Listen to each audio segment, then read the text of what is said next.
की हरे कृष्ण महामंत्र की 10वां नाम अपराध है हरि नाम की अगाध महिमा सुनने पर भी भौतिक आसक्ति बनाए रखना।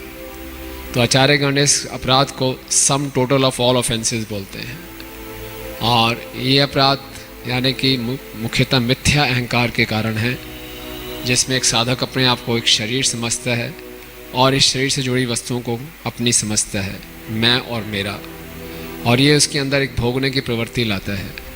श्रील भक्ति सिद्धांत श्री ठाकुर महाराज उदाहरण दिया करते थे उस मैरिज पार्टी का, जो पूरी रात नाव में बैठ के नाव चलाता रहा नाविक, लेकिन नाविक ने उस लंगर को नाव से नहीं हटाया, तो पूरी रात चलाने के बाद भी नाव वहीं के वहीं रह गई। इसी प्रकार इस भौतिक आसक्ति और भोगने की वृत्ति के साथ अगर हम जप करते हैं और भक्ति करते हैं तो बहुत जन्म यदि करे श्रवण कीर्तन तद न पाए कृष्ण पदे प्रेम धन। श्रील भक्ति सिद्धांत श्री ठाकुर महाराज कहते हैं, जब तक कोई व्यक्ति मैं और मेरा के चक्कर में फंसा रहेगा, दिव्य नाम की महिमा को जान नहीं पाएगा, और जब तक उसमें भोगने की वृत्ति रहेगी तब तक वो कभी दिव्य स्तर पर नहीं आ पाएगा। तो ये भोगने की वृत्ति हमारे भक्ति के हर अंग में ये फिलकती है। भक्ति का हर अंग हम इस भोगने की वृत्ति से करते हैं।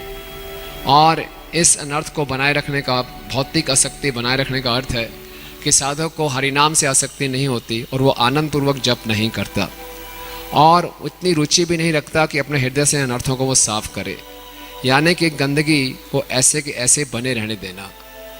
श्रील प्रभुपाद भक्ति रसायन सिंधु के एक तात्पर्य में बताते हैं कि अगर जिस भक्त की ये वृत्ति है कि चीज़ें ऐसी की ऐसी ही बनी रहें, उसका भक्ति में प्रगति करना बहुत कठिन है। तो इसलिए इस अपराध को बहुत गंभीरता से लेना चाहिए। और इसका उपाय ये है कि हमारे में संबंध ज्ञान की कमी है, अच्छे ढंग से हम श्रवण करें, शास्त्रों का अध्ययन करें शुद्ध भक्तों के संग में।